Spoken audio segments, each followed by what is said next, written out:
Does that help at all? Does anybody hear me now? Let's see. Oh my gosh. Yay. Wonderful. So glad. Hey guys. Hey Oogie Boogie. Good to see you.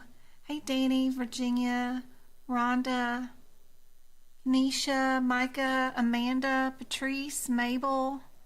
So good to see you guys. Henny, Tori. I'm so glad you're here. Sorry it took me so long. I swear this house never ran while I had a job, and I just maybe didn't notice. Now that I don't have a job, nothing is working without me supervising 100% completely. Oh my gosh, it's been crazy. I've been up since 4 this morning. We went on a 3-hour scooter ride at 4 in the morning. Oh my gosh. And I've been going non-stop ever since. Yesterday was a trip to Vegas. We got back at like almost 10 p.m. from Travis's doctor's appointment. Hey Michaela, good to see you. Tasha. Kim, good to see you. Hey Janet. Happy Thursday. You're taking your CPMA exam next week on Friday. Fingers crossed. Oh my gosh. Did you get the CPMA study guide from me? I'm just curious. Because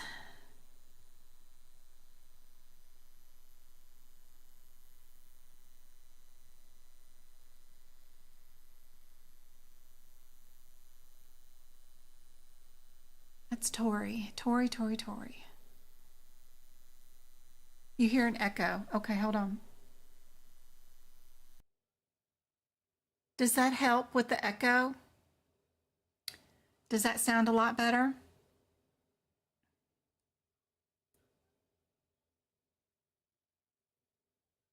Micah? Good morning, Elizabeth. Thanks, Patrice. I muted one of the things. Okay. So, Tori, if you got the CPMA study guide from me, I don't know if I can open it. I have it open. Why can't it be an option? Let me, oh yeah, I gotta go down here to Word.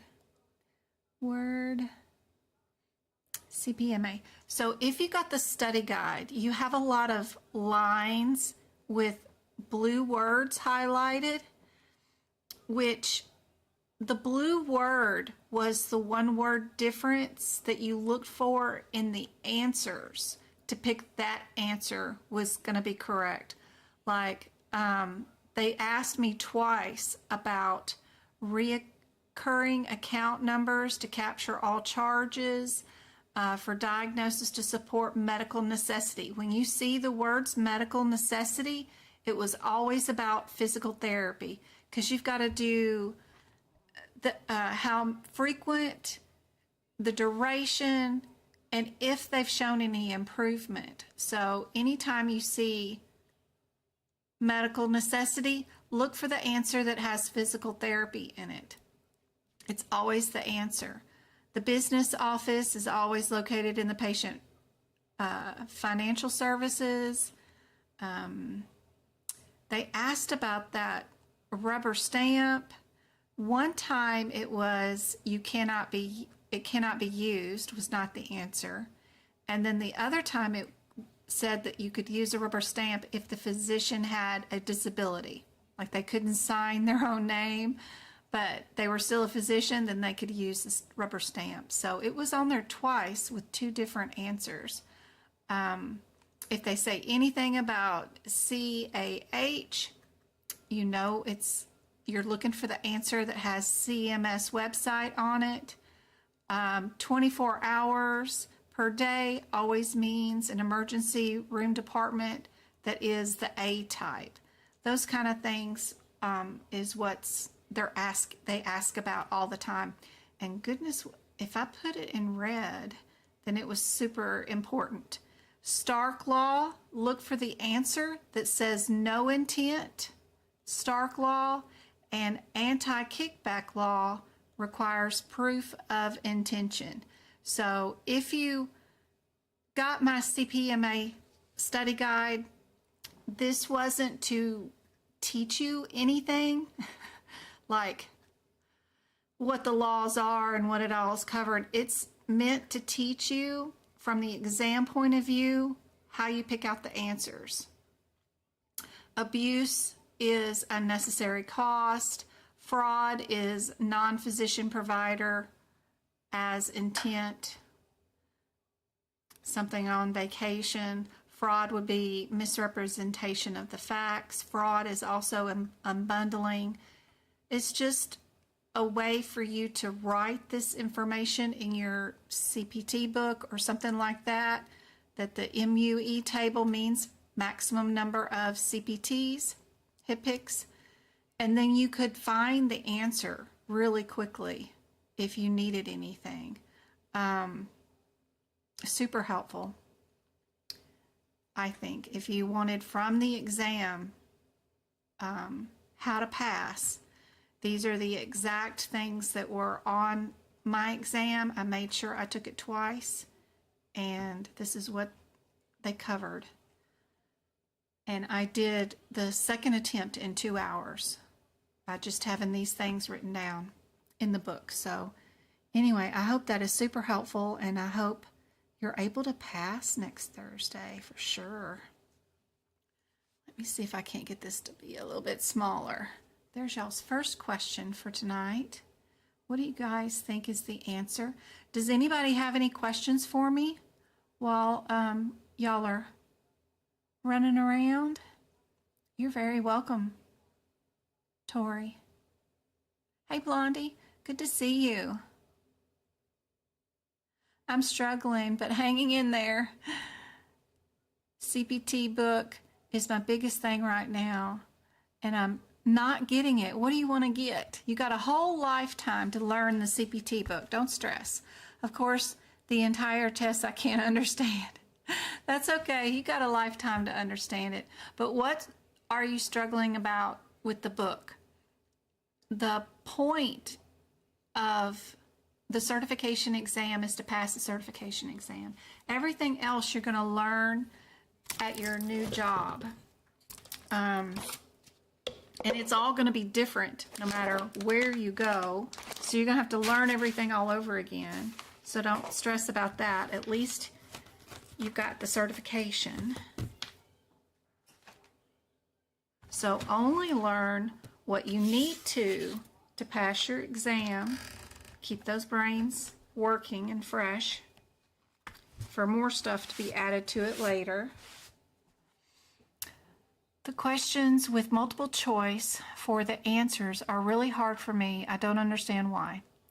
Well, the point is to go straight to the answers and only need to figure out if it was answer A, you'd have to see this in the question. If it was answer B, you would have to see this in the question. You don't need to figure out any other guidelines or things that go along with anything associated with any of that. I had somebody emailing me at midnight with a bunch of questions about why is the answer this? Why didn't they pick this diagnosis? Why wasn't this diagnosis an option? That's not the point of the certification exam. If you do that, you will never get through all the exam questions. You're only responsible for just going straight to those answers. And out of those answers that they give you, which one is most likely the answer? That's it. Don't go looking for more information oh, I know there's a guideline tied to that or something like that. Just go straight to the answers and only work towards picking out the correct answer. It's midnight. I know, yeah. Everybody's in different time zones. Some people are in different countries when they're emailing me, but I was still up because we didn't get home till 10 o'clock last night, so it takes me forever to fall asleep. C is the answer for this one. I saw a lot of answer A, but C, yes, is the answer for this one. Really good. No worries there. We know that our part C is for the enrollees. It's for our eligible population. We do risk scores with this. I'm supposed to be starting the CRC course tomorrow. I finished the CPCO today. Whew, always something going on. And anesthetic is a medication that helps all below except for which one? What do you guys think is the answer for this one? So multiple choice questions are hard and the CPT book is hard. Do you have a study guide for CPMA exam?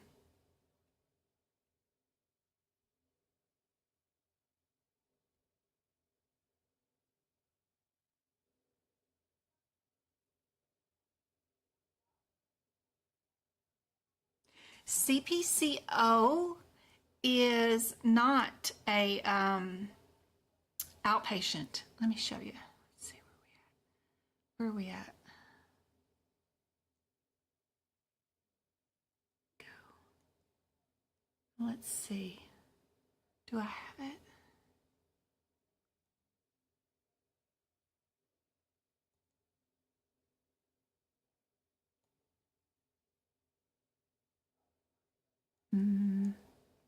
Add window capture. Yep.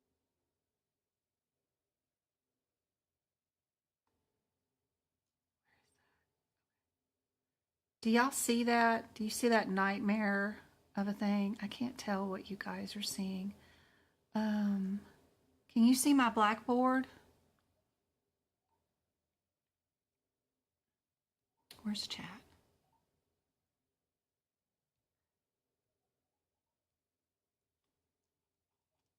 So this is, do you guys see my blackboard? Can y'all see it?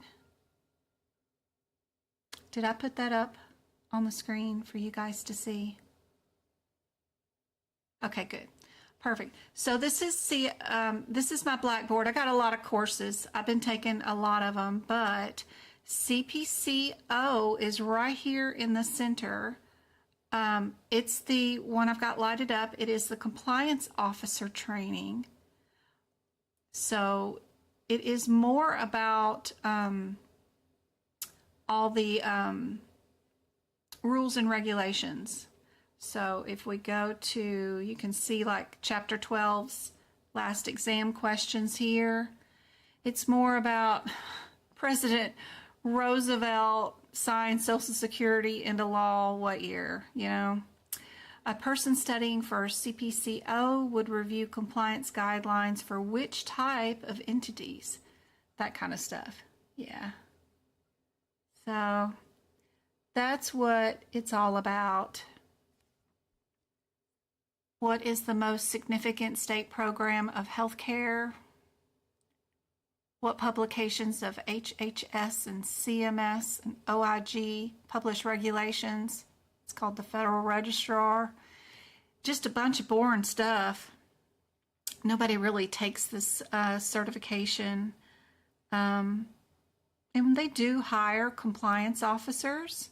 It just takes a special breed of person to sit through this kind of monotonous stuff. But what two states made it mandatory for compliance programs to have certification requirements?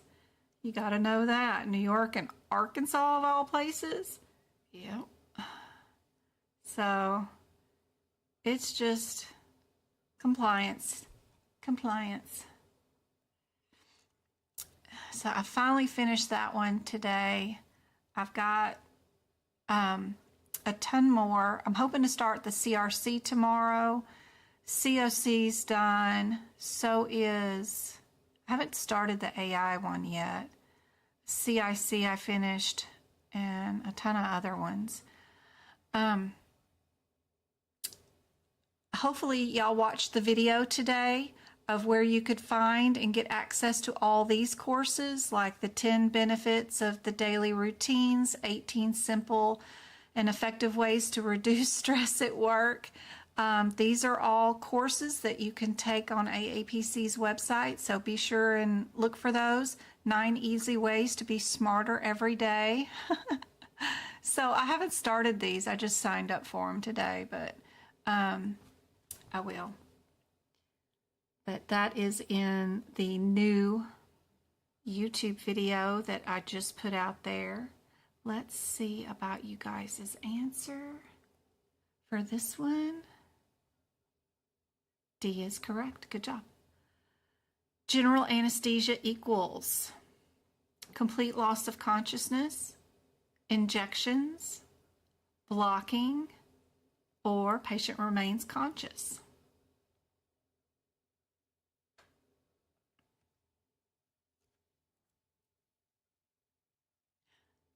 You want to do that one too? My goal is to be a CPMA. Awesome. I hope you pass, Tori.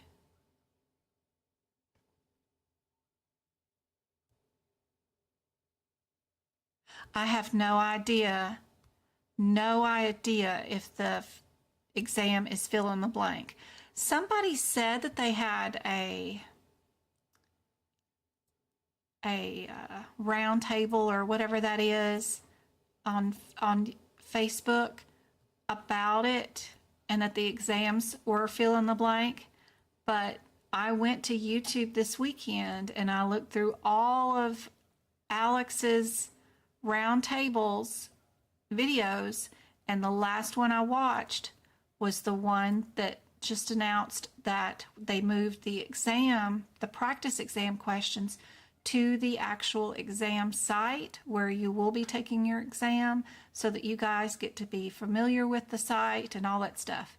There's absolutely no mention of the exam having any fill in the blanks at all yet in it. And that was the last one that got published that I could find on YouTube or on Facebook.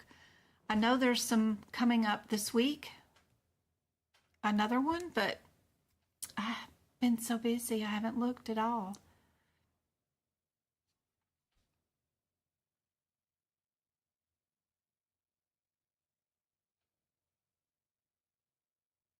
Hey, Go-Kart, good to see you.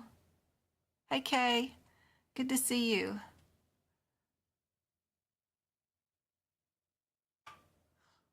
Let's give away some YouTube memberships. Everybody put in chat where you're from. Maybe you'll get picked for a winner. Go-Kart, you got gifted another membership. Girl, Blondie did, Timlin, Amanda, and Pearlie. Aw, yay. Thank you much.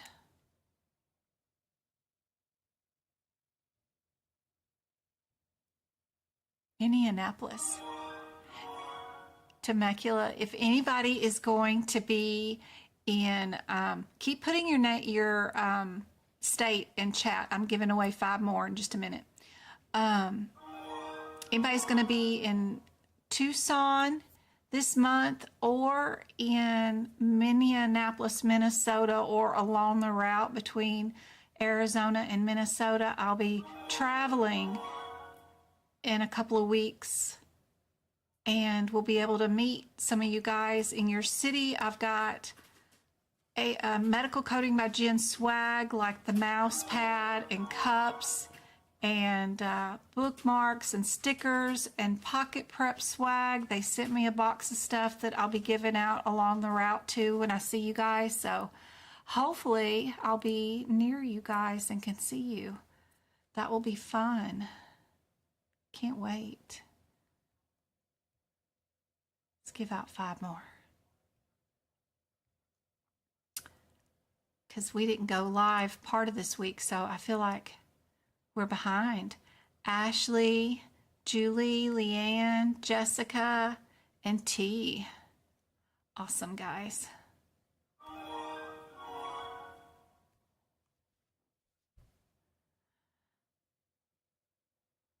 What did you guys think is the answer for this one? Complete loss of consciousness. Did everybody get A?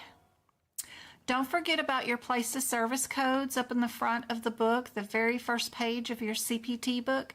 It could be a question on the exam.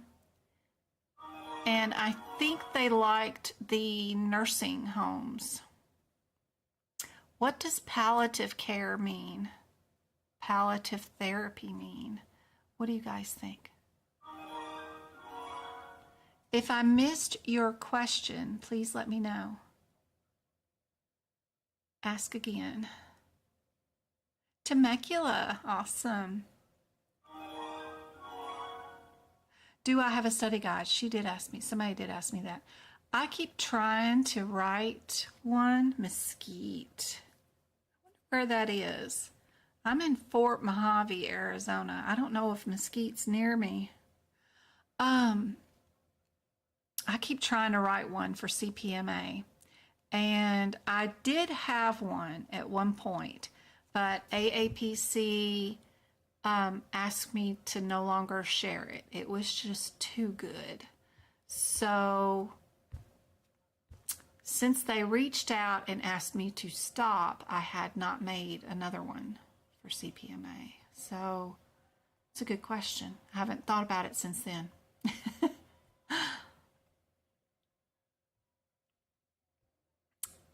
80 miles north of Vegas. Oh, I will be flying through that area. Well, not flying, but driving.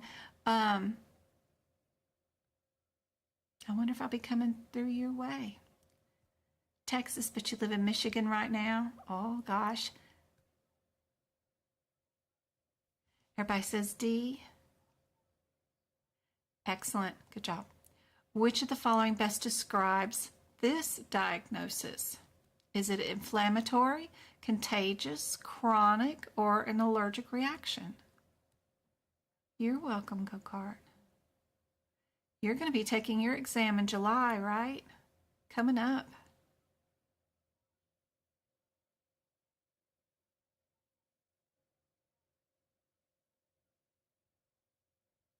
I got a deposit from Pocket Prep for all the people that bought into the membership for like March and April. So that was exciting to see. I forgot to fill out a W-9 form, so that was holding it up. I finally went onto their website and figured out, oh, I had missing paperwork. So I have to pay taxes on it, but they gave me $100. That was wonderful. So thank you guys for whoever has signed up for Pocket Prep. And I hope the questions help you guys out. The most benefit I got out of Pocket Prep was trying to hunt down where they got their answer from. And it forced me to figure out how to use the books, because I had to really sometimes deep dive into that page to find the answer that they said was on that page. Some of it, I never did find it, but it forced me to really learn how to use the book properly, is what I liked about it. And plus the practice exam questions are super helpful. You use Pocket Prep every day? Awesome. Well, if y'all use the link on my website, they sent me a box of goodies, peppermints and everything, sunglasses, stuff that I can pass out to you guys, and now even reimbursement money. So that's awesome. And I have a membership with Pocket Prep till like 2026 or something, or even later. So it's pretty cool.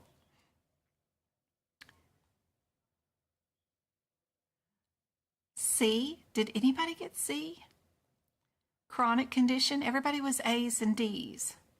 Psoriasis is a chronic condition, and it gives you lesions.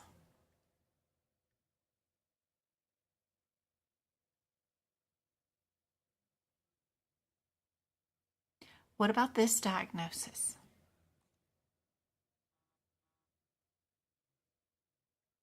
Mabel got C. Did she? Oh yeah, I see her up there under keto. I missed that one. I'm going to do Pocket Prep in the next few months when you're ready. Awesome. It's wonderful. And I got a link on it on my website on the very front cover. It's the pink one. And that gives me back like $5, I think, every person that clicks on it and purchases something. So that all helps out.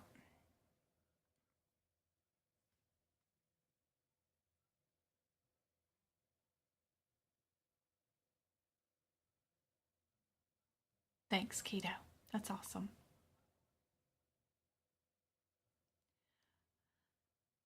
Where are we at? I got.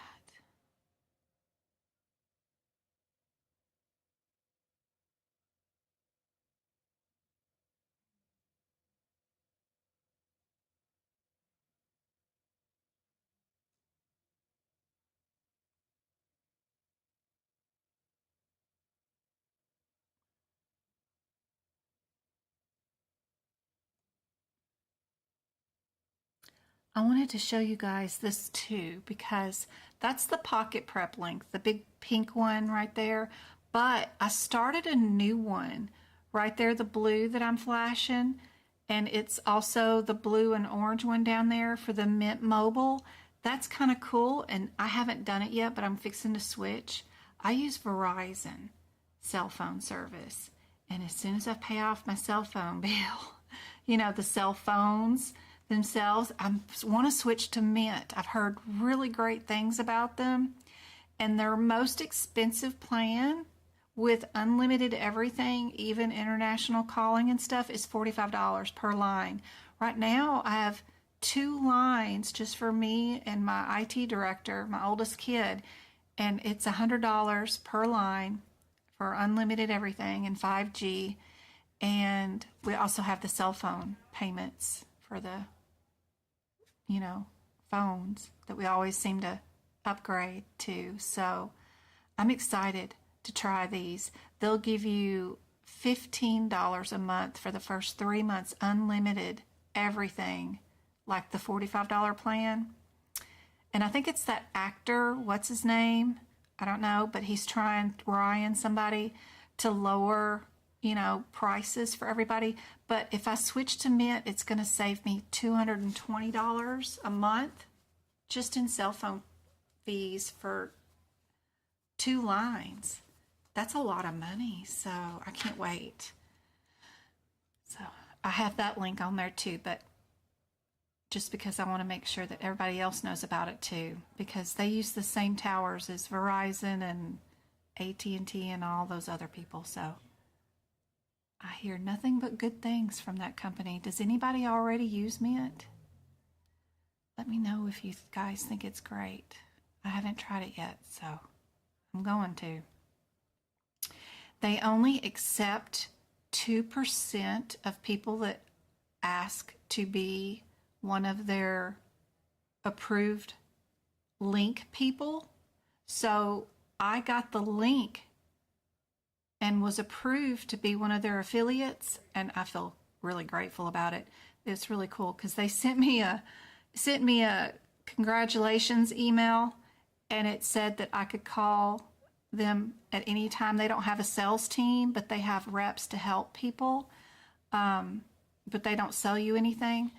And they said that I could call and talk about the migration patterns of orca whales if I wanted to, that they're always available if I need any help with anything. I thought that was really awesome. It was a really funny email. when they accepted my application to become an affiliate. That's the only company I reached out to be an affiliate. Pocket Prep reached out to me to be an affiliate with them, but I'd already been promoting them for a couple of years. But the Mint people, I filled out an application like 2 months ago because I kept hearing really good things about them, and I've been stressing about quitting the job and then coming and living and working just with you guys and wanting to reduce bills. And it just seems that the cell phone bill is getting really outrageous. It's $100 for unlimited minutes and time per line.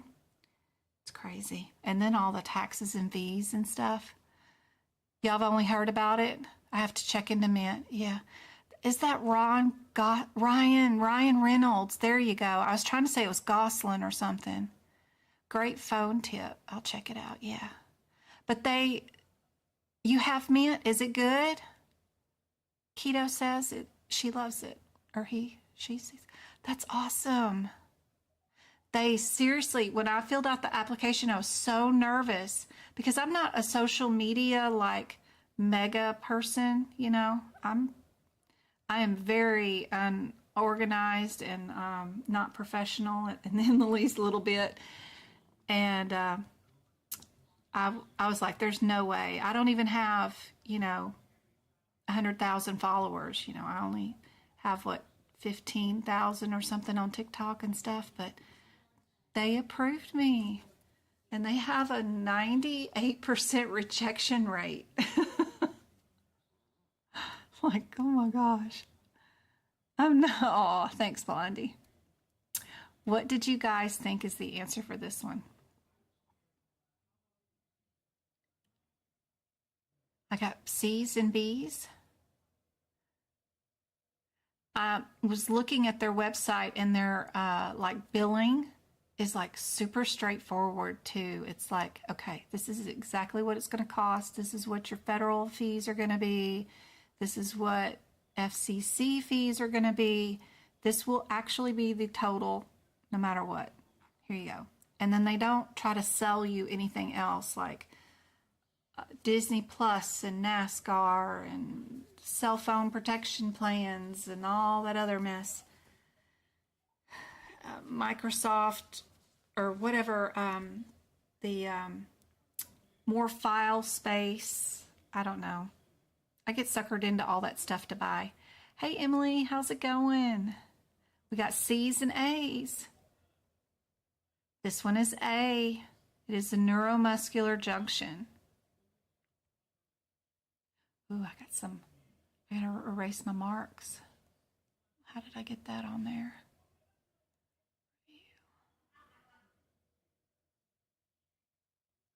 Here we go.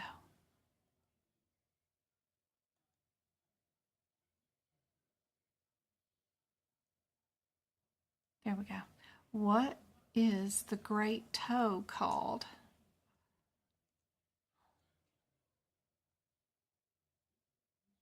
What do you guys think?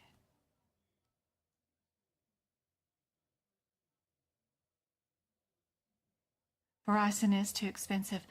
I insisted on buying them for years because I felt like I live really, really rural area, and for the longest, no one with AT&T or any other service could actually get service in my area. They all had to have Verizon, but that was 13 years ago when I moved here. So I've tried so hard to be loyal and keep them, but I have awful service now. I can't use my phone. Even going to Vegas, it doesn't work. And I have the new S24 AI version of whatever crap they just sold me, and nothing works. I don't have any signal unless I'm at home on Wi-Fi. So that's why I've been contemplating also, on top of trying to reduce my bills so that I can quit work and stay home with you guys all day. And also reducing bills, but also I need service. If I'm going to be out traveling and trying to meet you guys and do one-on-ones with you in your towns, then I need service to work for sure. I need to be able to stream. I need to be able to be mobile. So I've heard nothing but good things about Mint, so I'm hoping it will do great. What did Elizabeth do?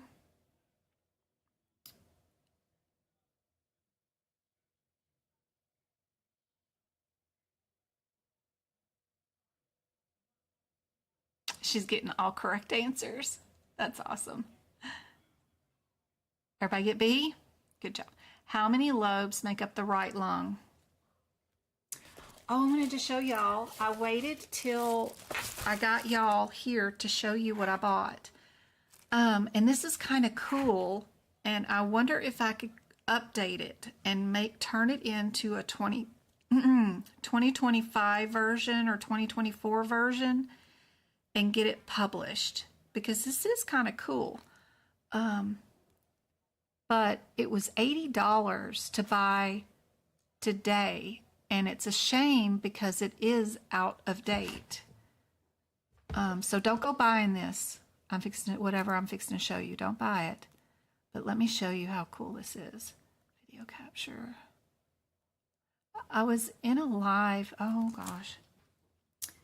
And I told y'all somebody had made a OB pregnancy wheel that decides what level E&M visit you are, but it was an OB wheel looking thing. And then I couldn't find it to show you guys what it looked like.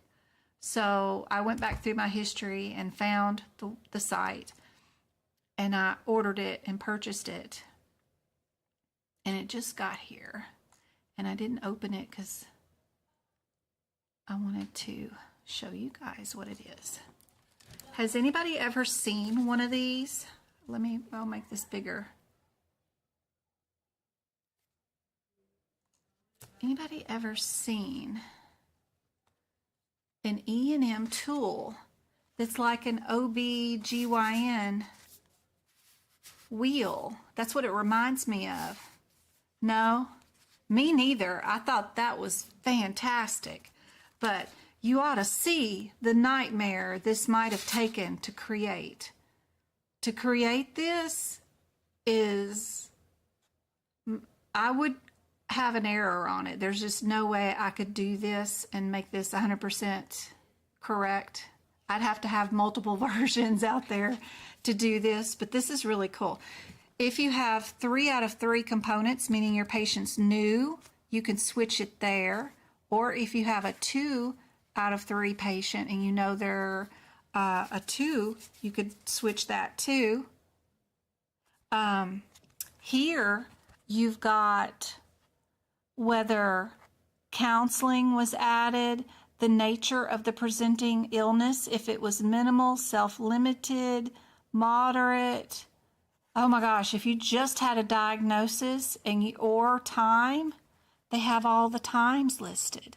It's really cool. But look, they've got 99201 in there, deleted code, and they say this was good for 2023. Well, this code's been deleted since 2021 or something, a long time. So they haven't updated this enough. Also, they still have history, exam, and the MDM. They don't have data. They don't have problem list, but they kind of have the problem list right here, and they don't have risk.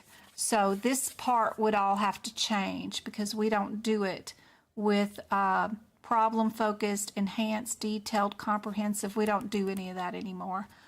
They, of course, have a lot of deleted codes. They don't have like some of the updated codes for,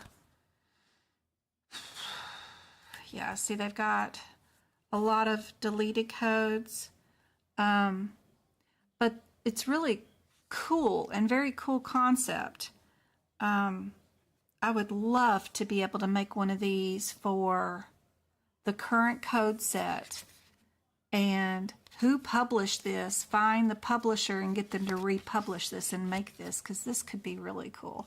Because if you knew your risk, if this said risk, and you knew your risk was none or minimal, and you line that up to minimal, and then you knew your data was also minimal, and then you knew your risk was not straightforward, it would have to be low or moderate, you could line this up and then it would tell you and point to the right code. But this needs to be all updated. Like I said, this was $80. It also come with this book and a binder. And there's the, I waited to open it for you guys. There's the ISBN number if you guys want it, but it's expensive. And then it comes with a book too. E&M Coding Made Easy from PMIC. Whoever this is the 4th edition. They're still selling right now like it's current, but it is so not. But really cool. I would love to find one or be able to make one that would work for current codes. I don't know what's in here. They're selling me other books that they made on top. How to use the coding tool book. Yeah, what the symbols mean. And then they go through the coding standards, like I guess for how do you code history. We used to have to code the exam, how many body parts were in the exam. It used to be very difficult to do an MDM. It was awful. I really like the 3 components that we have now. But, yeah, I just wish this was updated. But they're still selling it and shipping it, even though I can't use it. And they have a lot of deleted codes. Oh, each code has its own page. So that's really cool. But it definitely gives me ideas. I don't know who published, who's the publisher, but if I could just correct this one and put the correct codes there, and then put the correct problem list, data, and risk, maybe I could fix this one into what it should be and then send it to whoever this is that made this, because I know it's not these guys, but they have a publisher that made this. If I could find out who that was, send it back to them with all the corrections and get them to republish it with all my corrections, that would be fantastic, because this is kind of cool. A little confusing, but you get it all worked up and then it'd point right to the code. Ooh, that'd be fancy. So, I don't know. Even if maybe somebody owns a publishing company that could make these, if I send them this corrected, it could make it. You know, I know some of y'all people may have publishers in your family, but that's cool. I would love to get this updated. And I don't know if this company is doing it or in the process of it, and maybe I'm wasting time, but I thought it was really cool. And I wanted to show you guys. Even though it's outdated and I wasted $100 on it, but that's okay. It was a great little idea. How many lobes makes up the right lung? How many did y'all do?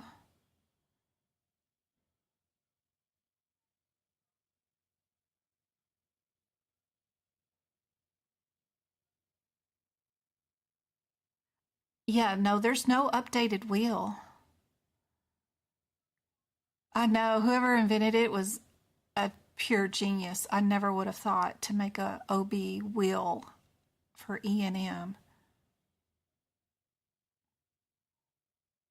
It would help. It really would. it helped you learn about the concepts because you'd have to line them up and then it would point to the right answer. It would really be very beneficial. I think so too. But I will, if y'all have any ideas, y'all know, email me. Any suggestions, anything related to it, let me know. Y'all know my email, right? If you know a publisher. But the company does not have that online or any mention like coming soon or updating. And this thing, they're still selling it, and it has deleted codes. When did 99201 get deleted? So it's 201.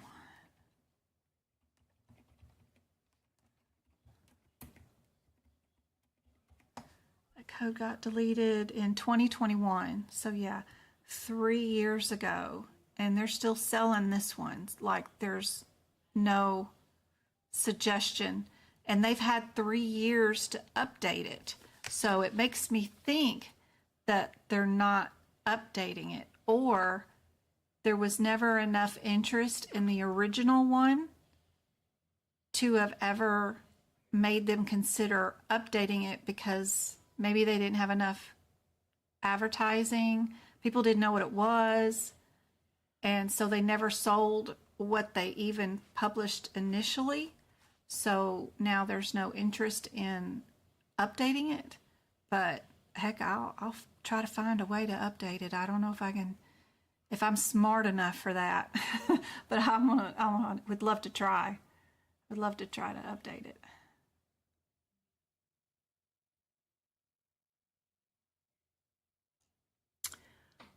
Which of the following does not circulate fluids through the body? What do you guys think?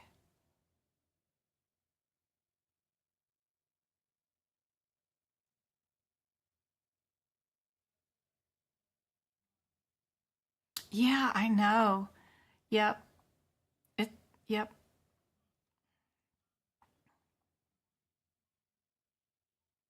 Perfect. A is the answer. Loop of what is located where?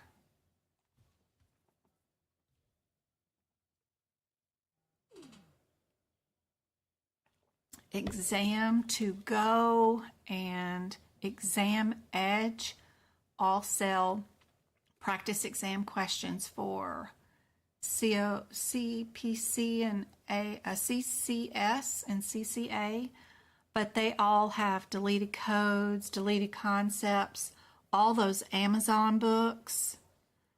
They're just ripping the covers off of them and adding more questions that are still outdated or wrong answers, or they're last year's questions and they're just putting a new cover on them. There's so many people out there selling just tons of questions that can't be used since the 2021 update. So, and they're just still, and they're putting the 2024 date on the cover for you guys. It's a shame.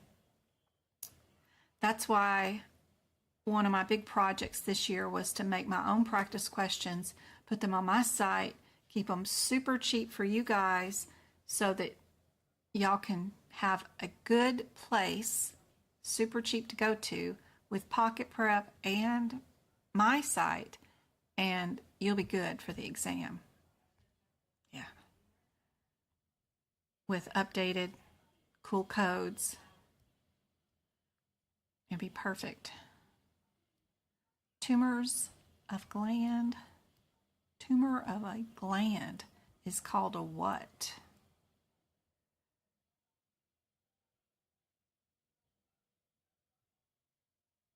They do. They charge a lot of money for them. Only because you looked it up. No Googling. Now, if you used your manuals, the ICD-10, HIPICS, or CPT to look it up, then that's perfect. What you're supposed to do.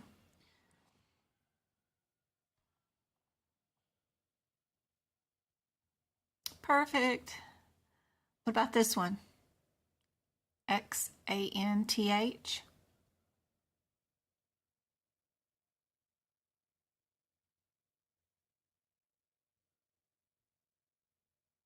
Does Alexa count? Yes, we have to tell Alexa not to answer your questions.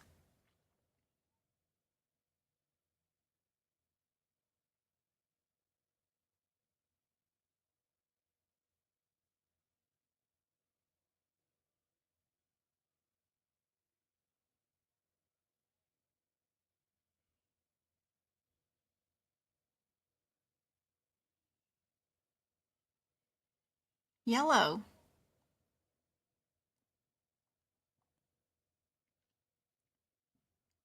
An addendum to the health record should be dated the discharge date, the day it was created, the day the care provided occurred, or the day the error was identified.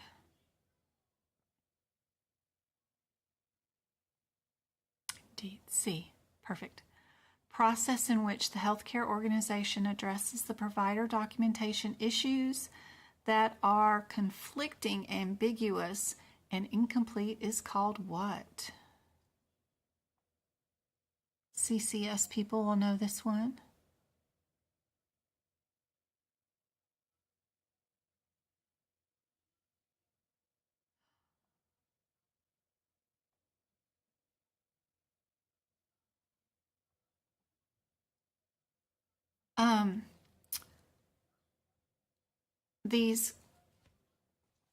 A lot of these are found in our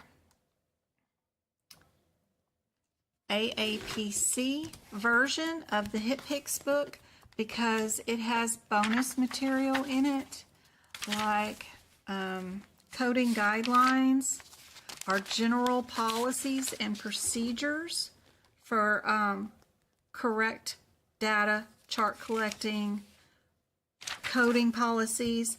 That's in here. Plus we have an Appendix I with the publications of 100 reference material from CMS, like how do SNFs work with inpatient hospital? How much is a blood deductible?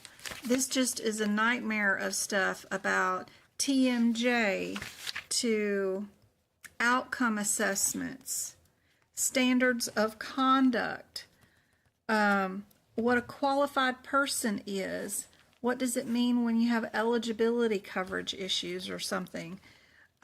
It's just crazy. I wish we had an index that told us what each one of these is in order, but this is just a hodgepodge of stuff and nothing's in order of any rhyme or reason that I can find. This is observation services, but right here we've got infusions, and then right here we've got billing for observation again. They've got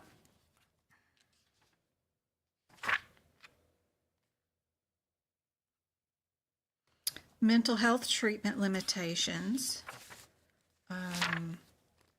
MRI procedures. It's just a bunch of stuff that goes from one thing to another, and it will be in all this stuff. How do you reimburse for travel?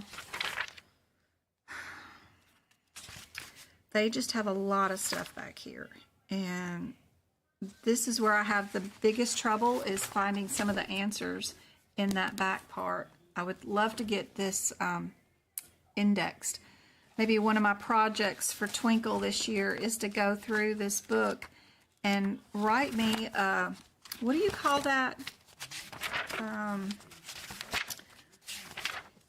Table of contents for that. That's all I need is a table of contents, because then we could look at it on one list and maybe give some of it some headers, like this is all observation, this is all something, but yeah, I would love to get this into a table of contents, because that would be crazy helpful.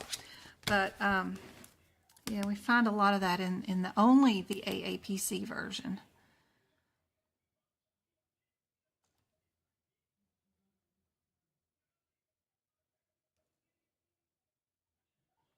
the day the addendum was created, of course. The process in which a healthcare organization addresses the provider documentation, which is conflicting, ambiguous, and incomplete. We all know query, right? Yeah. All right, what about this diagnosis term, which is on the CPC exam? Hint. It could very well end up on your CPMA exam also, because they pull from the same set of questions. Hint, hint. Everybody know this one?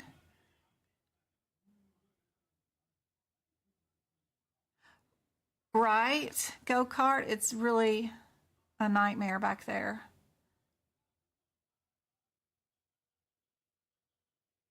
Where would you find the answer to the last one, like how was it yellow? You can look up the diagnosis code in the alphabetical index in the front of your ICD-10 book and get to the diagnosis of that and the definition. Also, my other idea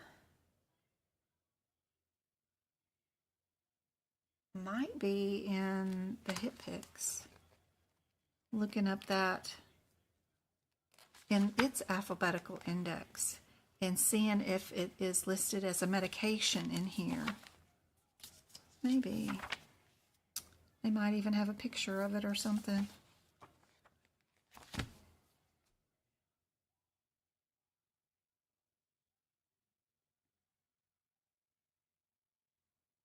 Good job. Perfect. HPI. What have we got going on here? We got a whole thing.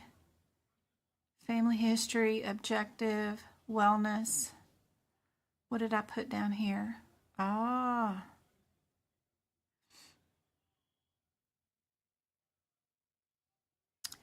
So we were supposed to be looking at this and deciding what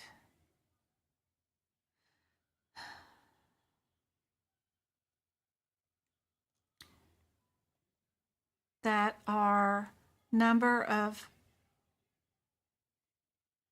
complexity of problems is low due to an acute uncomplicated problem. And then we would have had to have figured out that we ended up with a 99213 and what our diagnosis code was for this one.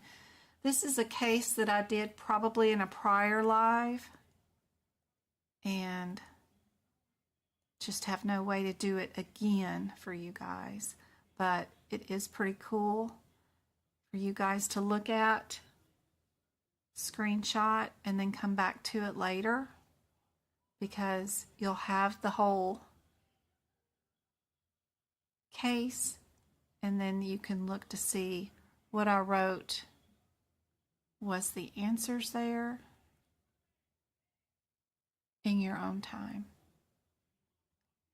But it's getting way too late for us to dive into that whole nightmare right now.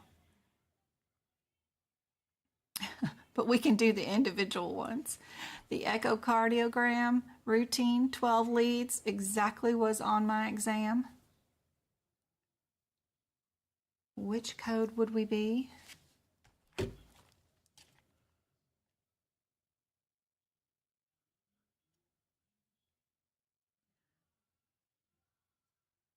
I simply cannot get anything done with all three boys here all day long. Monday we have court. I got to go to, one of the kids got referred to the county for a charge that he would need a parole officer for.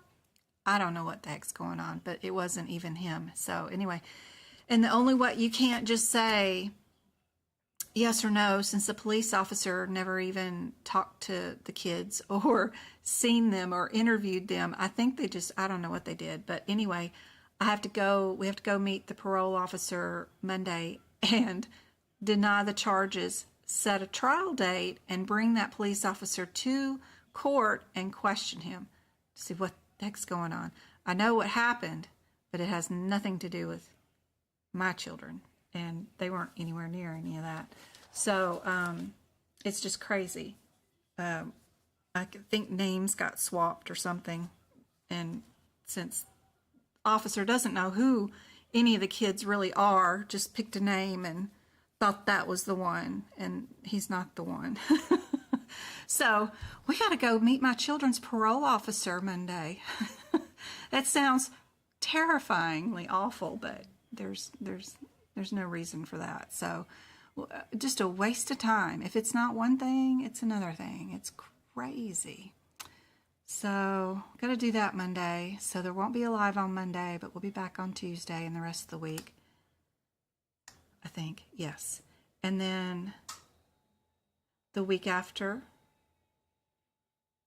I'll be leaving Wednesday for Travis's cheer camp to Tucson.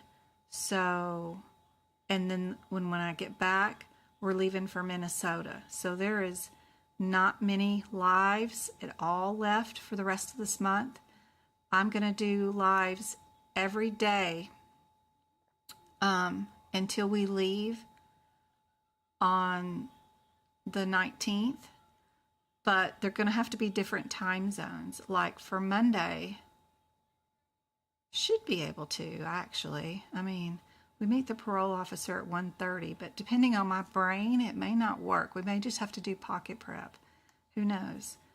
But then, you know, I'm going to do lives Friday, Saturday, Sunday this week, Monday, all the way through until I leave on the 19th for Tucson. That's a 7-hour drive. Once we're there on the 20th and 21st or the 22nd, I would love to meet anybody that lives in the Tucson area to do one-on-ones, just free, and hang out and look at your books and see if there's anything I can do to help you guys out. I'll try to go live remotely on TikTok or something, but won't be anything organized like what we're doing this last week before I go out of town till like July 9th. So if y'all have got questions, concerns, just ask while you've got me for the next less than 2 weeks, 13 more days or so. Please ask. Finish your book prep. Yes, yes, yes, yes. Did everybody get an answer down for this one?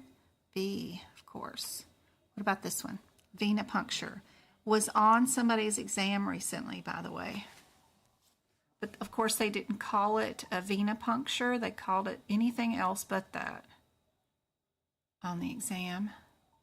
I've been looking at the anatomy video. I think it was last week, not sure if it was posted. What about it? The anatomy video.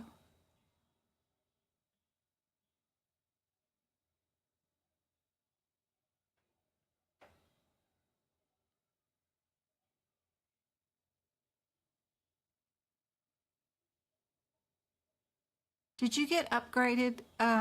Do you have access to GoCart to all the practice exam questions on the website? I got your email. I was trying to see if it worked. Great. Perfect. Awesome.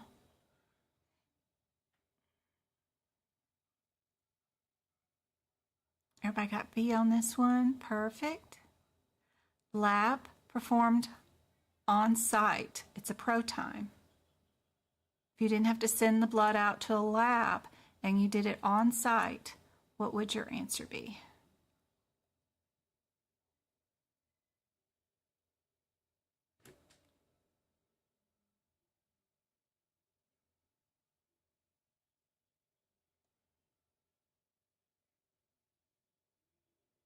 Do I still have 49 people on? We got 26 likes.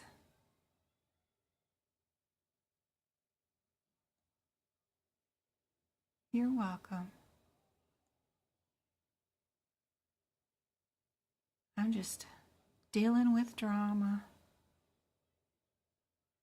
Is there any set of codes that you guys are really struggling with?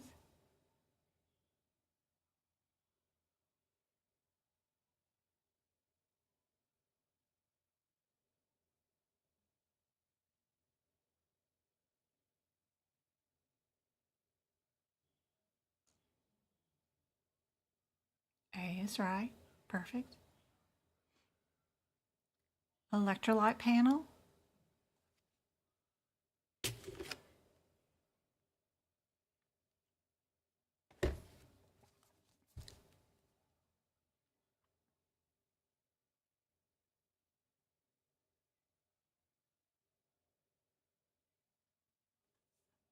I wish I could fix this E and M circle thing. That thing's cool.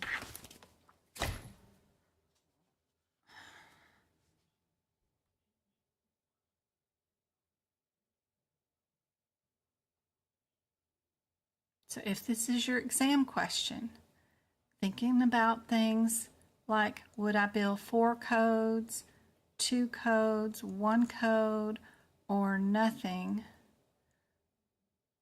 for this exam question? You know, more often than not, most of the time the answer is just 1 code. The panels are always the ones with the 2 zeros in the middle that you could turn into a smiley face. Those are all panel codes when they have that there. And they asked you for a panel. And you know the only codes that are panels have the 2 zeros in them. So, word matching.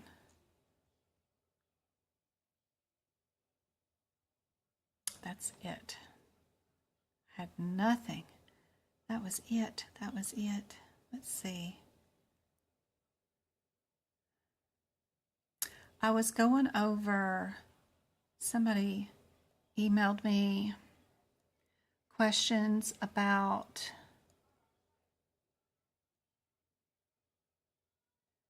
my document about the top guidelines for the CPC exam. For you to know, be sure you know how to code injuries that occur with HIV patients. How do you code those? What goes first? What goes second? Sequencing sepsis with respiratory disease or organ failure is usually always on the exam. OB deliveries with complications like triplets, 2 born naturally, 1 born C-section, what would be the answer? Breast cancer patient with metastatic to the liver, now in the office for chest pain, and x-rays show a lung mass. What do you do with that? Who's first? Who's second? Suspected or possible diagnosis or impending diagnosis. Examples, MI. Somebody asked me a question about one last night. What's that code? RO. This is it right here, actually. No, it's not. It's not this one. It's close. RO 6.9? No. 07.9? No. Yes. Yes. This was it. This was the question somebody asked last night about. And this is in my document, the top 10 guidelines to know. And then I give you practice exam questions and what the answer is. For this one, you had 2 that started out with R, symptoms. Then you had 2 that started out with a circulatory issue, right? What I would have done is counted. I've got 3 codes here, 1, 2, or 2. Would I be R's or would I be a hypertension issue, right? First thing you do is go to diagnosis, right? They're only asking you, what's the diagnosis? Well, the diagnosis is coronary artery disease with LAD distal and severe hypertension, right? All this is one diagnosis. This is another diagnosis. So I have two diagnoses. So I know my answer is C. That's how I would do the question. This person was emailing me about the indications, the possible STEMI, and then wanted to know, well, is it because they might be in a cath lab and they're not in the hospital that we don't code the possible STEMI? Because you can code possible codes if they're admitted to the hospital. And I was like, why are you looking up possible STEMI? Because the only thing that you need to worry about for these exam questions is what answers you have in front of you, right? And if possible STEMI is not one of the answers right here, then you know you're barking up the wrong tree. Don't be thinking that way. If your answers are about diagnosis codes, you don't need to read anything here except for what's underneath the word diagnosis. We don't care who they are, what they're getting done, none of their history. Don't look at none of that. Just go look at the diagnosis. Count how many you've got. Count how many answers you've got in your questions. And the fastest way is, do I have one diagnosis? Do I have two diagnoses? Would one of them be a symptom? Or are they both circulatory diagnoses, right? CAD and hypertension, that's two circulatory diseases. So they're both in I, right? Without opening a book, you should be able to pick out that answer and move on. But I did put in all the fancy crap that goes with it. You know, if you wanted to know why the answer was that and why you don't document the possible STEMI, it says in the document is that we would not code it, because no matter what, number one rule in medical coding is you don't code a possible or symptoms when you have a diagnosis. We have a diagnosis. We know exactly what's wrong with the patient. They have CAD and hypertension, right? We're going to code the CAD and hypertension. We're not going to code any possibles scenarios at that point at all, ever, anymore. This for sure is on your exam. We have a IUD insertion and we have an IUD removal. All I did was show you in this scenario how you can look at the different answers and how you can look for your correct answer. And remember that IUD insertion is going to end in a 0. That's the answer you're looking for on the exam. That's how this document helps you, is maybe not telling you why the answer is what it is, but it's showing you what the answer is and what to look for quickly. Because you got 4 hours and 100 questions and you've got 120 seconds per question. What would I look for if I see IUD insertion? I need to look for that 6-digit number to be a 0, right? That will cut through all the red tape of trying to figure out what the answer is if you had that down in your ICD-10 book. Is IUD insertion equals 0 6-digit. Super helpful, I think, but I don't think anybody knows what to do with this document that I made. So I just need to probably explain it all, but yeah. Anyway, that's what this document is. Let's finish up with all the list of what you need to know. Did I get all 10 of them out? I got the toxic effect of accidental ingestion of something, overdosing, underdosing, corrosions versus burns. If they have a corrosion, like a battery acid burn that's only 1% of the body, but then they have a 3rd-degree fire burn also on their back, the corrosion burn of the 1 degree is coded first.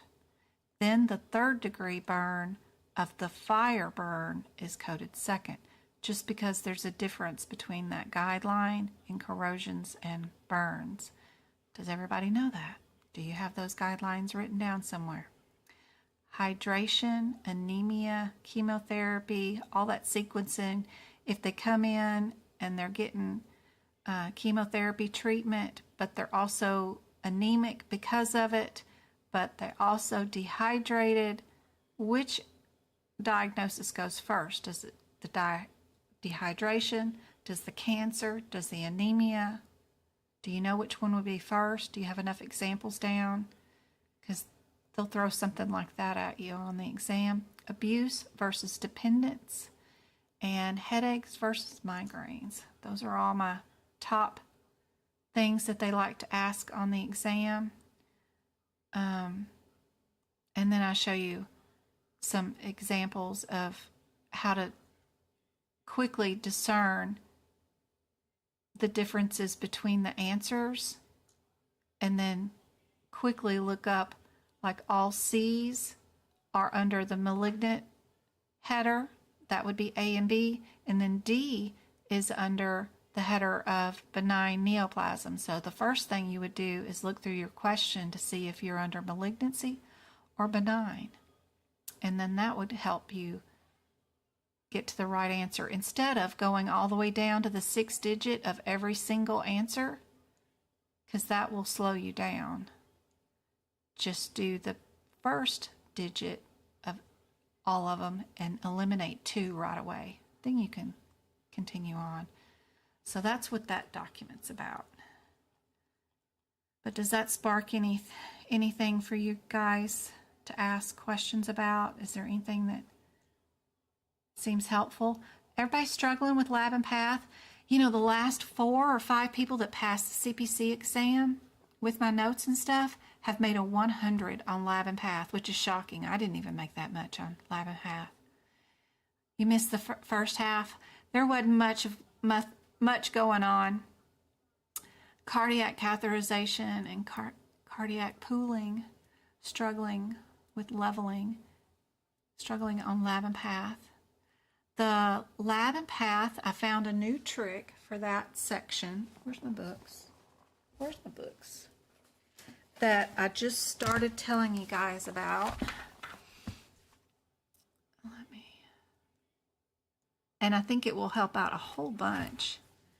We were talking about Appendix L in some videos recently. But in lab and path, there is a really great thing that they've done on every single lab and path page, is they've told you what your header is. And all the sections of the CPT book don't have this, but lab and path does. If your answer is on this page, you're doing a pathology. If your answer is on this page, it's an analysis. Let me get back here. If your answer's here, you're doing an essay. If you're here, you're doing pathology.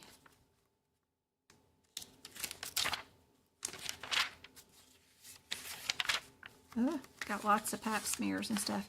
If you're here, you're doing chemistry. If you're here, you're doing a multi-step essay. And then they have some that are single step, which is really cool to know those differences. If you see if you're multi-step or if you're single step.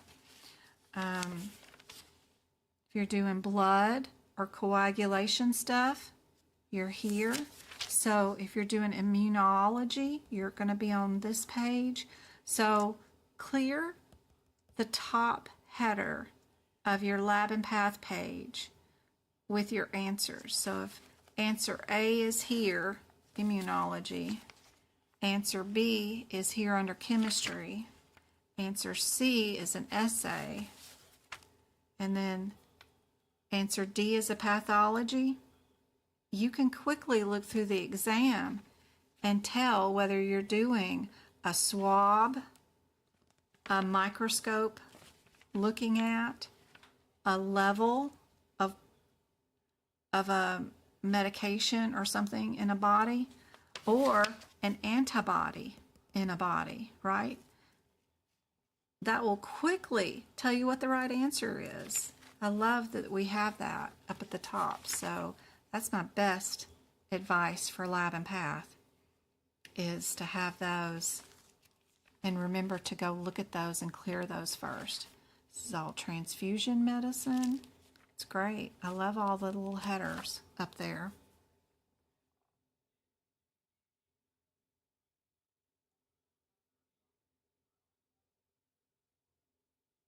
What else you got for me?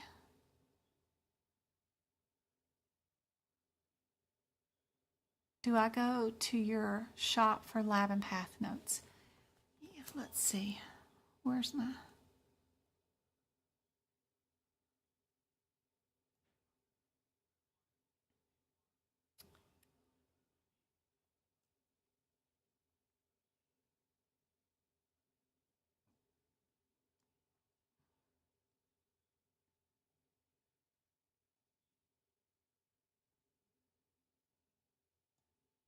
There we go. Yep, you can come to my website and you can just type in the search bar right there, lab, probably, lab. Yep, and it'll bring up the notes right there. Do I have... I haven't done anything for 2024 at all. These are perfectly fine.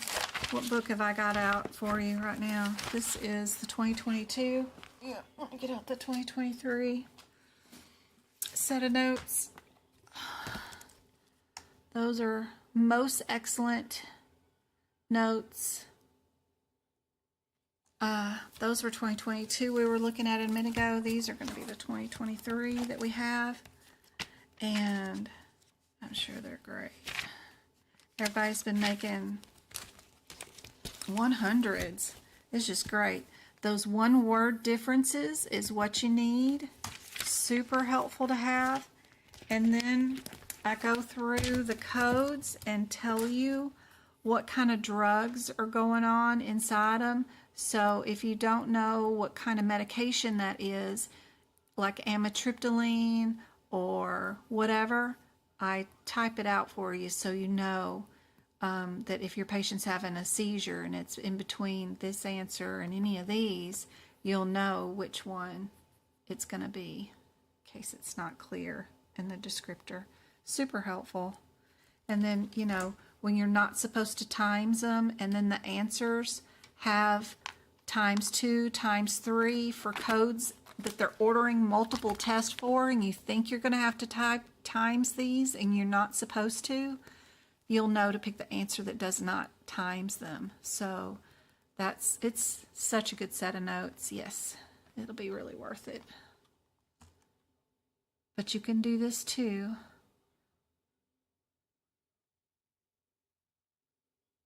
Where am I at? That's the video thing. I'm going to delete this one, because that camera, we don't need that one. All right. Don't forget to, guys, is that my website still? Nope, this one is. On my website, I do have a practice area you can go to, and there's practice exam questions. You can just click on and answer. There's some for the 27 modifier right there. Just click on the answer that you think it is, and then it'll tell you what the correct answer is and rationale right there. And this is free. You don't have to have any subscription or anything. You just come in and go straight to the practice area. You can practice those exam questions. There's a ton of resources underneath the resources tab. There's even book prep videos. I have the digestive system right there. shows you how to make those notes free. I have a workshop coming up on June 16th. We're going to do all guideline questions in E&M. 75 questions right there. So if you haven't signed up, great time to do that. You can book it. Actually, is easier if you just go to my main page and just click right here to book, because it'll automatically pick the correct day and time. You don't have to manually do it. But that's right there. Y'all know about the Pocket Prep link right there. And now we're working on maybe the Mint company. I'm so tickled they let me be an affiliate with them, especially since I saw their rates. They only accept 2% of people that apply to be an affiliate, and I am nobody in like the social media world. I'm like, I don't have the numbers, and they accepted me, so that's really cool. Don't forget that the blog is here. There is so much E&M help here too. Lots of how do you code, tons of things, even the spine. There's practice exam questions in all these that you guys can play around with too. Tons of help. It's all free right there. We do have the bonus memberships. If you ever want to do memberships and you want to do practice exam questions in any of these areas, we've got all these up and ready to go. And they all come with extra bonus PDFs that you can download too. Super fun. Nothing fancy because I have to write the code for this. It's crazy. But you just pick an answer and it'll tell you what the answer is and rationale when you click on a question. So if you do want to buy a membership, you can have access to these practice exam questions and the bonus PDFs that are over there. It's just stuff that I find all over the internet that's super helpful. Anesthesia, I added in.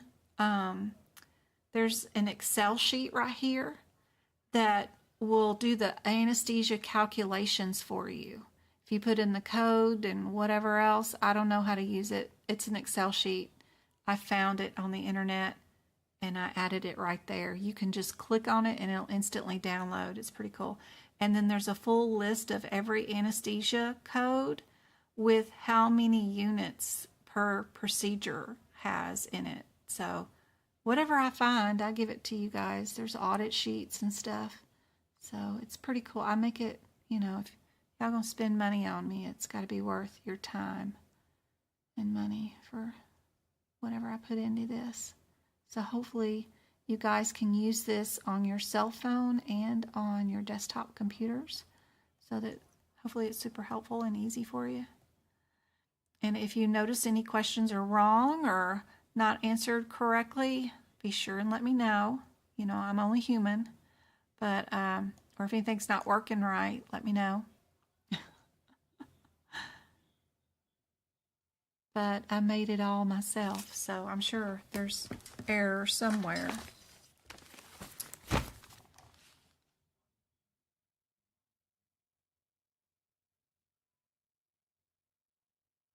Hey Ada, how's it going? Did you have to work late?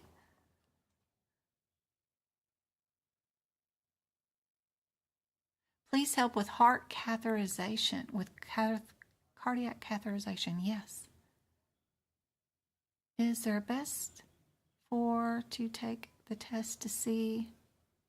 Yeah, absolutely. I think so. I think you should, because you can go to my website and you can watch all my videos and you can go to the CPT book page and you could read the instructions on how to make your own notes, and you can follow my steps and do everything that I do on your own. You can make your own notes. I'm not inventing the wheel here. If I don't know what's going on in a CPT code, then I Google it and figure it out, right? And then I just add the notes in.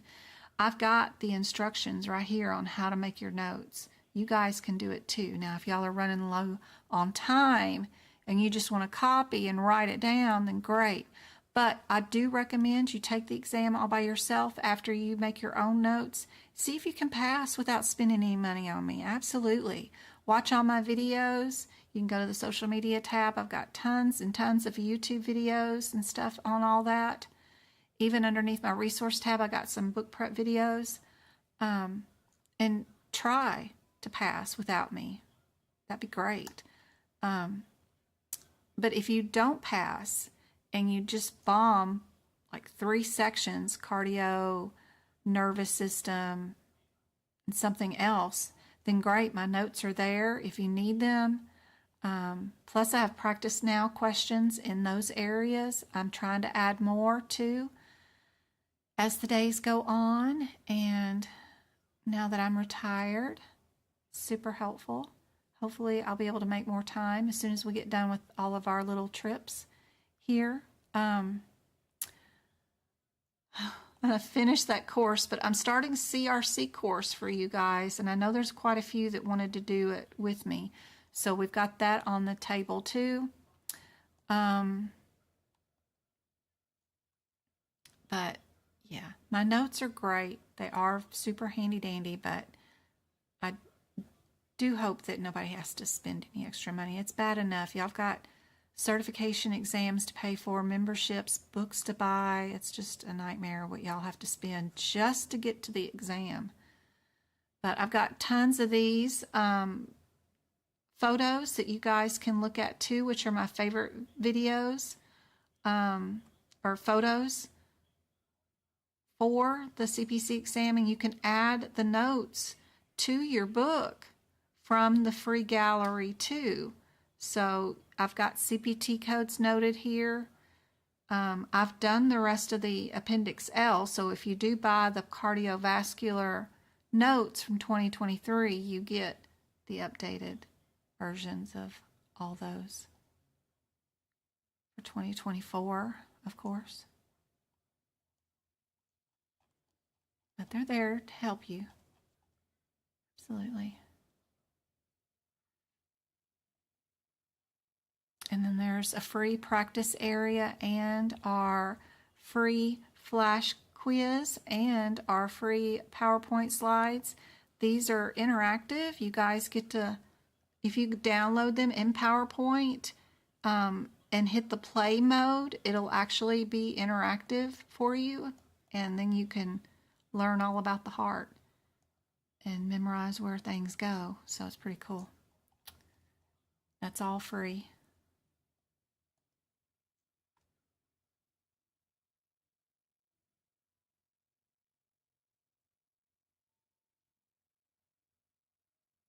Help with catheterization.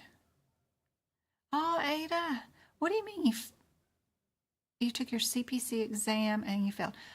I bet you didn't fail every section. Did you send me the copies of your sections? Did I reply to you? I know somebody sent me their current scores, and I replied back to them which ones to study. If you haven't, be sure and do that.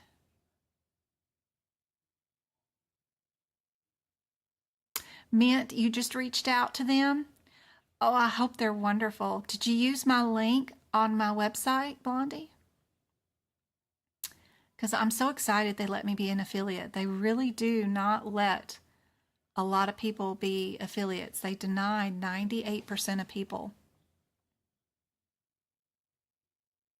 And help with heart catheterizations.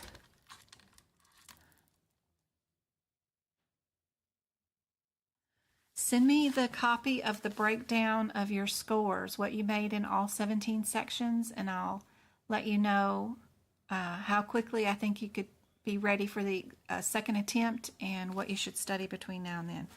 Heart catheterizations.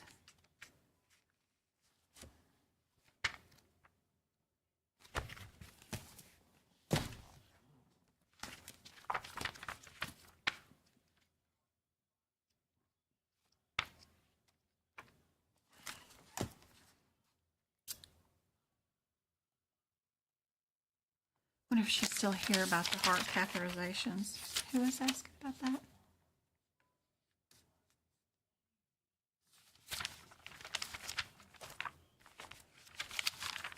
So after we get through with all the implantable defibrillators and all that other stuff, then we start talking about the valve replacements, right? And then, yes, this is for CPC or CCS, yes. Then we start talking about the cabbages, shunting, and then transplantation, ECMOs. That ECMO was on the exam, and it was a difference between A, B, C, or D. Those were the differences in that chart.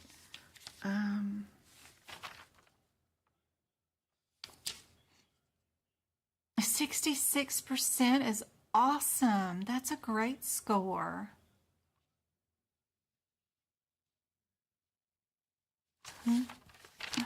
That's great. That is awesome.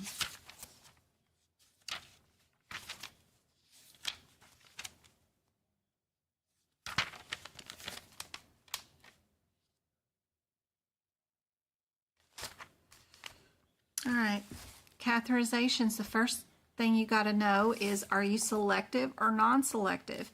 Do you stick a needle into an artery or vessel, and do you stay in that vessel? Or are you going to go through that vessel to get to another selective vessel down the road? That's the first thing you got to know, is your differences between those. And when you come here, knowing the differences between just an introduction of a catheter, or if you're selectively putting a catheter in, is half your battle. Am I just sticking it in straight into where it's going, or am I sticking it in and then moving through the vessel system to get down to another one? The other thing is, many of your stuff is just right, right, right, or left, left, left. Then there's combos, right and left. Do you have those marked? Am I right, right, right, or am I right or left? Are you upper or lower? Or are you just upper, or are you just lower? Are you in a vein? Are you in an artery? Are you selective or non-selective? Just word matching is all you're doing with your catheterizations. And it's a lot to remember. Are you in a vein or an artery? Are you selective or non-selective? Are you right? Are you left? Are you both?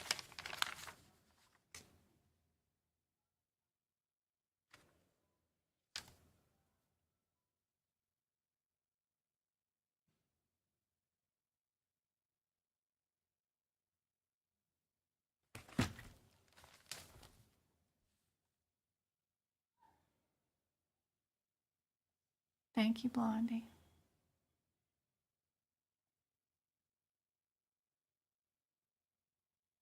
Elizabeth is preparing for her third. She hasn't given up. Awesome.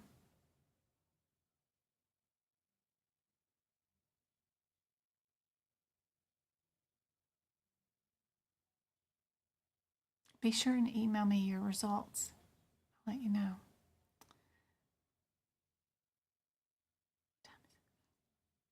Anything else I can do for you guys before we go? We've been on for 2 hours. I got to go check on James and Travis. You guys have plenty of practice questions on the website, things like that to look at. We'll be live again tomorrow. What is tomorrow? Tomorrow's Friday. Oh my gosh, I got to start off again at 3:45 in the morning because we've got a ride to, there's a bridge opening in our town at 7 a.m. So we're going to do our morning scooter ride to that bridge. They're naming it in the morning, and then they're going to have like some food trucks at 7 a.m. So we'll get breakfast and then come back to the house. So my day starts off really early in the morning, but I should be able to go live at some point when I get back tomorrow from that. But I don't think it'll be 5:30 in the afternoon. I don't think it'll be that late. I think we will do earlier, so that, because my brain is mush by the end of the day when I start my mornings off that early, like today. We started off at, we were gone by 4 in the morning, so my brain's already done for today. So I'm gonna have to move these up time-wise if we're gonna start our days that early. Every single one of my kids is demanding all kinds of time with me, which isn't leaving any time to do anything else. So my 3:30 in the morning is for my oldest child, who's in his 30s, and then James and Travis are so demanding all day long. We go from one little thing to another thing, and we're trying to clean up some stuff and organize some stuff before our trip and fix the house so that it's prepared for us. Part of us to be gone one part of the month, and then part of us to be gone the other part of the month, so that the house isn't in a disarray when all of us being in different areas. So that's been challenging. Yeah, Julie, we're done. CCS is its own exam through AHIMA, and then AAPC does the exam for CPC. Where are we at?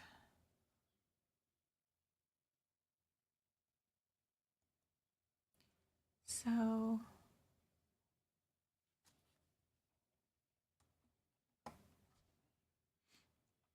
AAPC has lots of certifications they do for medical coding.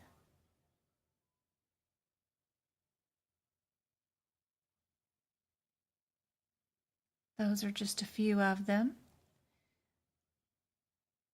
So far, I've done the CASCC. I did the ambulatory. CEMC, I did the certification for the E&M course. I just finished today the CPCO course for the compliance officer. I've done the CPMA course.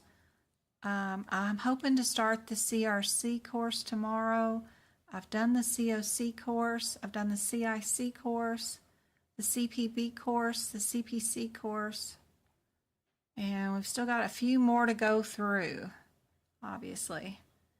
We'll do some more after I finish CRC, but it's the most requested one we do after this. And then AHIMA is a non-profit, but also medical coding certification. Certificates and certifications. Their exam list is CAC, CCS. CCS is most popular with a lot of employers. That's their most popular certificate for sure. RHIT is also another one. Very, very popular certifications. I don't know if you can just sit and buy the exam, apply to take the exam without the course. That's pretty cool if you can. But they do have courses that you can buy, I'm sure. But they're the two recognized medical coding affiliates. I don't recommend any like NHA or any of the other ones because employers don't hire from those in general. So these are the two. These are the two.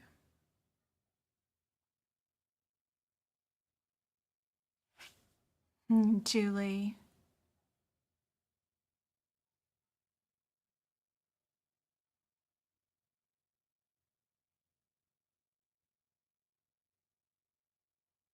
a lot of my coworkers. Where do your coworkers work at? AAPC is pretty pricey, but you get 2 attempts at the exam. With CCS, their exam attempt is $200 or it's $300 or $400 per exam attempt. And it's just pass or fail. That's it. If you put one more $100 with this one, you get 2 attempts with AAPC. So I love the fact that it's 2 attempts. That's why I picked AAPC, was just because of the 2 attempt thing.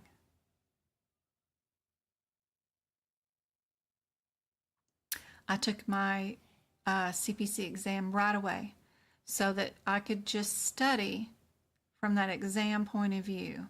I went intentionally not wanting to pass, just wanted to see the exam so that I knew what to come home and study for after that for my second attempt. Because I didn't want to learn everything in coding. There was no need for it.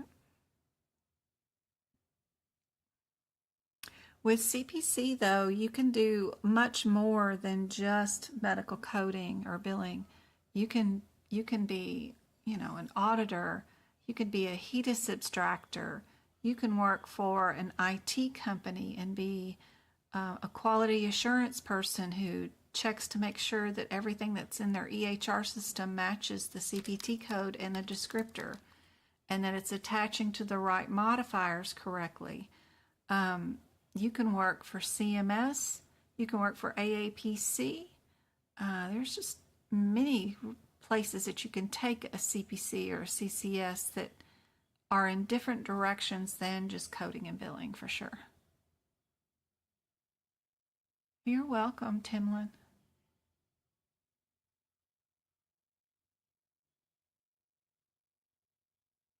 Yep.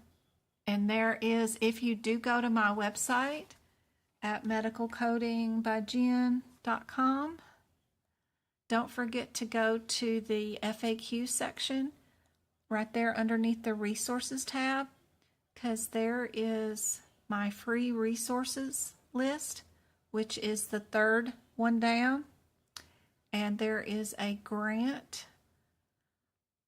for Pocket Prep to get it free. There's a scholarship for AAPC, and there's also free certifications from CMS.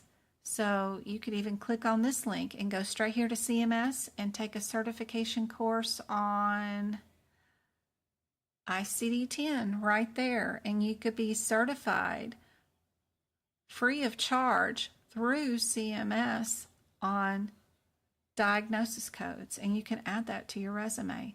The 2 that I have to do every year with my previous employer, that's so fun to say now, is fraud and abuse. Where's fraud and abuse? Right here. We had to do fraud and abuse, these 2 every year at my employer. So I recommend, of course, doing those. They even have a course on PCS procedure coding. And you get unlimited exam attempts. The courses are small, direct to the point, and very helpful. And you can add your certification to your resume. They have one I would recommend, of course, is appeals and grievances. Both of these are really helpful because if you do those 2, many employers are looking for people that can help them with their denials. So that's helpful for sure. Anyway, those links are here on my website underneath the FAQs. Totally free for you guys to look at these resources and a ton more, of course. Don't forget about the workshop coming up on the 16th, and I will be back tomorrow. We will do another live. Be sure and check in on Discord. I'll let everybody know when we're going to go live tomorrow. we'll do more organized. I'll have more practice questions for you guys, and we'll do live again on Saturday and Sunday this week too. I hope to see you guys then.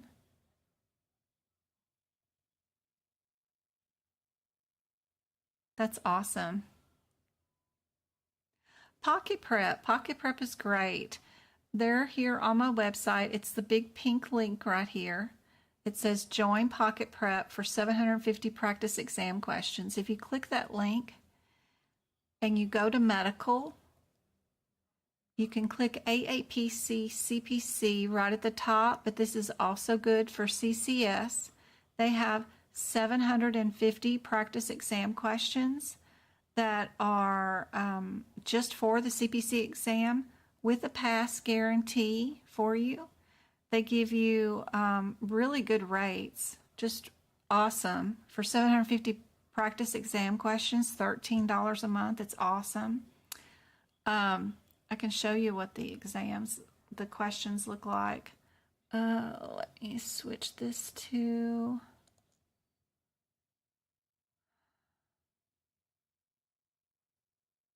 Where am I at? Right here.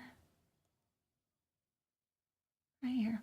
This is Pocket Prep. So when you're inside Pocket Prep, if you only wanted to do cases, practice those. You just click that and then pick how many questions you have time to do. Let's do all 75 and hit start. And then you can build your own quizzes. Sorry, I got some formatting issues going on. But they're all in the same format, and when you pick an answer, are we big or little? What are we?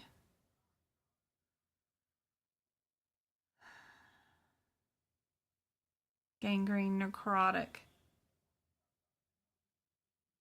dead tissue. Are we 42 or 61? Or vulva, are we going to the back? In the back of the section, in the OB/GYN section.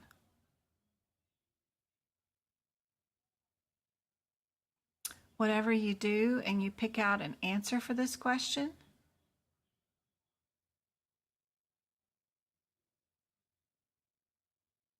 you can even strike through answers and get rid of them, which is really kind of cool while you're doing the exam. Hey Twinkle, how's it going? You pick an answer and it'll tell you what the rationale is and what that page number the answer is on, so that you can go find it in your book yourself, see what the heck they're talking about, and learn how to use your book. I love Pocket Prep. I think they're great. So that's Pocket Prep. You can quit your quiz. Yep, end it. And then it will keep up with your score. It'll give you a daily question of the day. You can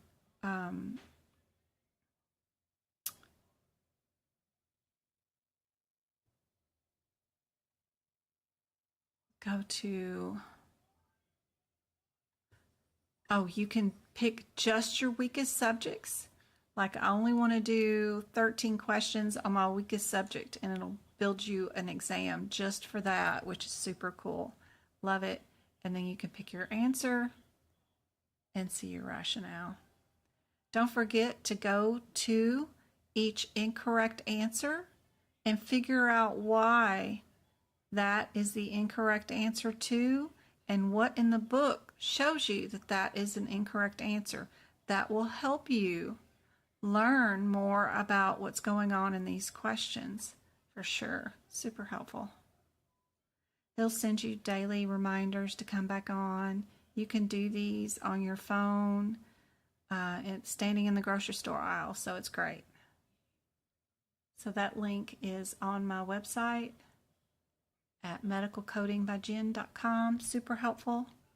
Big pink link. I hope it makes things easier for you guys.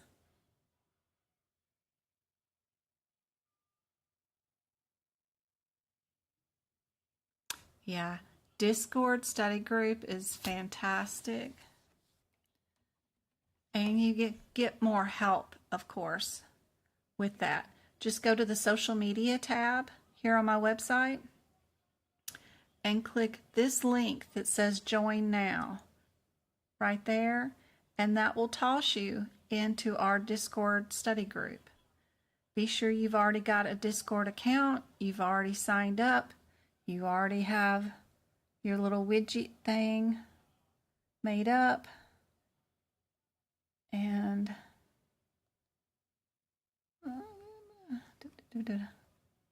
see if I can't find Discord.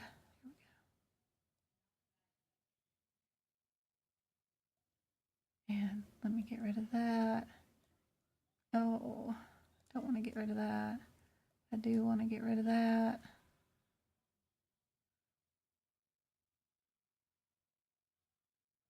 This one is supposed to be Discord. There we go. There's our Discord. Got a little bitty though, for some reason. I don't know what I did with it, but this is part of my Discord. That's just one person asking a question. Happy Dance, she's live on YouTube. That's where you find out when I go live and stuff, so super fun. I cleaned up, fix this. This is frustrating, hold on.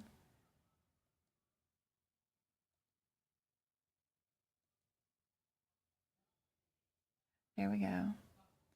Let me get rid of that one. Keep this one. Oh, jeez.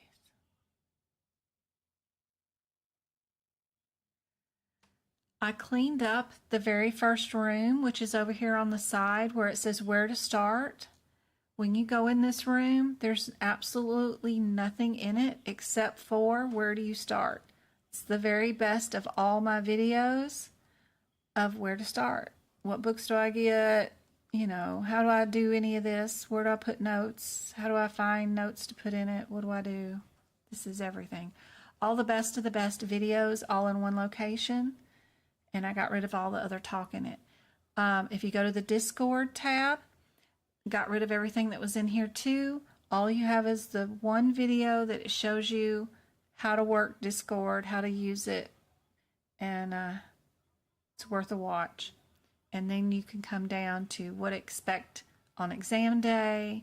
You can do the practice exam question room for CPC. We have a practice exam question room for just CCS people, CPMA, people that are selling their books have a room. Medical terms, anatomy has their own room. I'm always posting cool pictures and stuff. I love this picture if y'all have not seen this.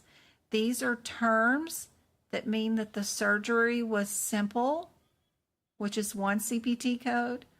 These are medical terms that you would find in the question that means the surgery was complicated. If they did not tell you if the procedure was simple or if it was complicated, but they used other AKA terms, what would they be?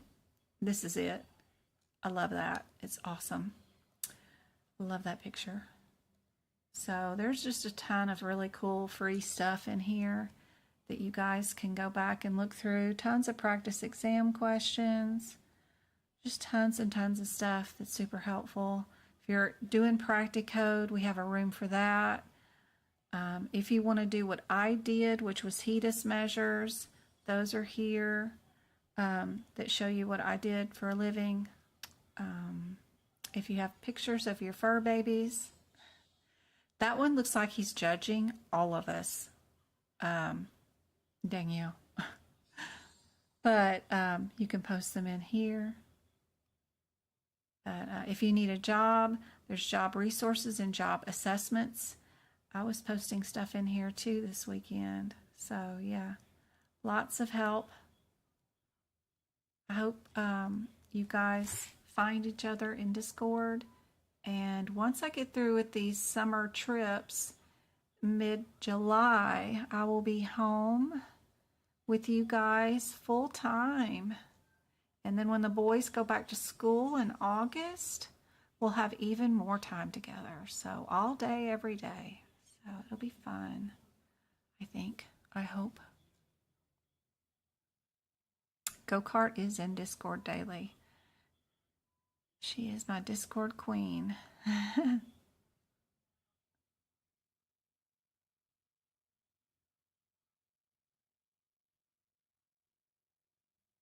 Yep, that's why there's a video that says, what is Discord? You join and then go straight in there. Also on my website, if you do go to my website, let's see, I want to go to here. There is a whole thing.